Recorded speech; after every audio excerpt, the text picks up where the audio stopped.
Hey guys, so I'm finally getting around to filming this video that I have been promising and teasing for ages, and it's going to be a warehouse tour, but also a bit about what it's like to live in a converted warehouse in London.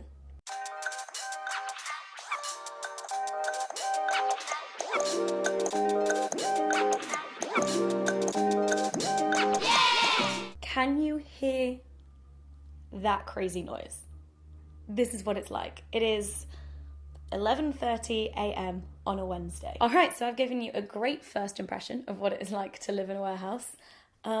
Totally would recommend, guys. But in all seriousness, it is great living here. So basically the general setup of the warehouse that I live in is that we're all on the ground floor, and there is a big open plan communal area that is like the living room and the kitchen, and then there's a separate space that is like the studio area. And then along the back is the corridor and all of the bedrooms that people sleep in. So I've lived here for 1 year and 7 months. It is the longest I've ever stayed in one place other than my parents' home.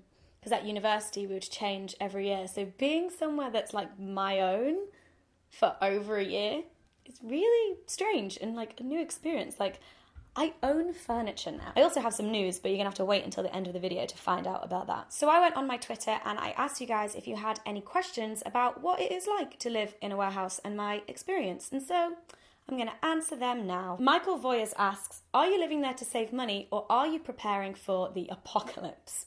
Great question, Michael. Well, I think that everyone should always be preparing for the apocalypse. So that goes without saying. But yes, definitely living here to save money. This was the first place that I moved into when I moved to London, and I didn't really have that much money, so this was a great option for me.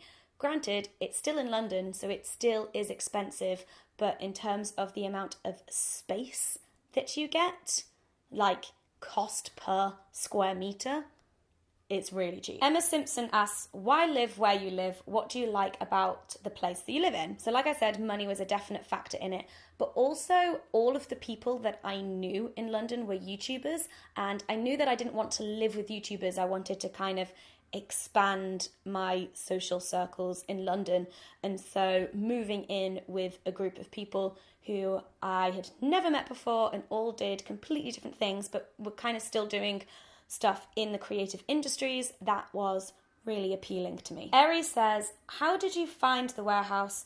Who helped you in finding it? So for me personally, a friend of mine from Manchester lives in a warehouse down the road, and there's this communal Facebook group for the collection of warehouses in this area, and so he added me to the group because it's a private group, and I just posted in there saying, help me, I'm looking for a place to live, and someone replied, and I went and looked around the warehouse and I liked it, and then I got it. And I realised that's quite a unique way of doing it, but rooms in warehouses are always being advertised on Spare Room and Gumtree. So if you are looking to live in a place like this, I would check out those sites. Michelle Carter says, what's it like to share the public space while trying to respect each other's privacy? It's actually really simple. The communal area is communal and your bedroom is private. And everyone definitely respects each other's space. There's no problem if you just need to be on your own and you just want to go to your room and not speak to anyone. But if you want to, there's always going to be people around and you can chat and hang out. Aislinn asks, how many people do you share with? Obviously, every warehouse is different. In the warehouse that I live in, there are 11 bedrooms, but there are 12 of us because one bedroom is occupied by a couple. I realise that sounds like so many people, but in reality, everyone is on different schedules and doing different things. There is never all 12 of us home at once. I don't think that has ever happened, except maybe when we do Christmas dinner. Crazer Frost Dragon asks, is living in a warehouse difficult? I would say you definitely have to be a certain type of person to be able to live in a warehouse. You have to be very relaxed, pretty chilled out person. Obviously there are loads of cool things and benefits to living in a warehouse, but right now I'm just going to list all of the difficulties that I've found over the last 1 year and 7 months. First of all, as you can tell, noise.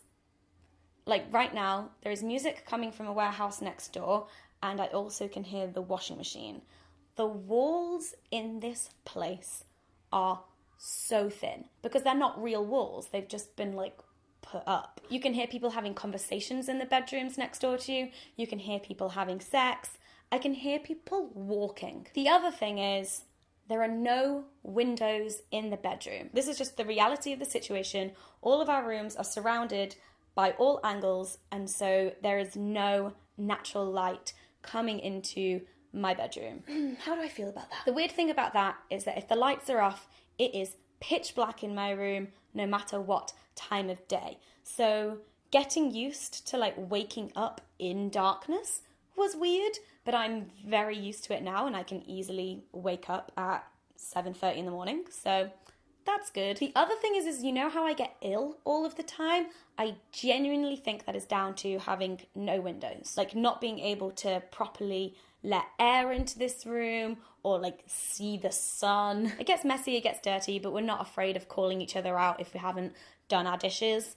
It's kind of like a free-for-all and every man for himself when it comes to cooking and washing up. I feel really bad now because I've listed all of the annoying things about living here, but I feel like if you are considering living in a warehouse, you need to know it all. Rosie asks, is it cool? Hell yes, it is cool. I feel so lucky to be living here, and the people are great. Every evening there's just people in, and we can watch TV together, watch films together, have some drinks together. Girl Things asks, is it cold? What's the insulation like? It is so warm in here.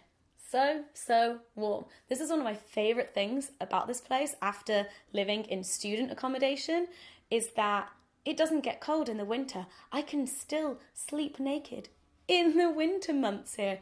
Amazing. Not cold at all. Nick asks, have you decided what you're doing next accommodation-wise? So glad you asked, Nick. So it's news time. I'm moving out. So yeah, I'm moving out. I'm moving to a small flat with just 2 of my friends, and there's just going to be 3 of us living there, and I'm so excited. I'm going to have windows in my bedroom. The only thing is that I'm spending way more money on it and for a lot less space. Which means I'm going to have to get rid of this bookshelf. Like, the books are all still coming with me. I will find a place for them. I am moving on the 14th of June, which is just before I go to VidCon. So I'll move, I'll have like a few days of settling in and then be like, bye. But then once I get back, I'll probably have like a big housewarming and it'll be great. But I genuinely have loved living here so much, and I couldn't have found a better place to be my first home in London. And it really does feel like that. It does feel like a home. Whilst we're on the topic of me moving to a smaller place and not being able to take all of my stuff with me, I have got loads of these. What? I still have boxes of merch, and there's not a lot of space at my new flat, and the less I have to carry, the better. So I'm going to be doing a sale on my merch store, hannahwitton.bigcartel.com. You will be able to get 25% off everything in the store from now, the day this video goes up, and the 13th of June, the day before I move house. Does that sound great? So there's the Do I Look Like a Slut poster, and then at the bottom it says, there is no such thing as a slut. And there's this Drunk Advice tote bags with the little images from Drunk Advice, and then it says, Drunk Advice on the back. But yeah, there'll be a link in the description to my store where you can get these. Buy as many as you like, you know? I need to shift some of these so I have less to take with me to my new house. Was that a great sales pitch? Yeah, that make you want to buy them because you know you'll be helping me. Moving house is stressful. Did you hear my housemate sneeze? Could you hear that? Oh my god, that was a loud sneeze. Alright, that is it. Thank you so much for watching. Please give the video a thumbs up if you enjoyed it, and let me know in the comments your like dream home, like your dream living situation, if money was not an issue. And don't forget to subscribe because I make new videos every week. See you soon. Bye!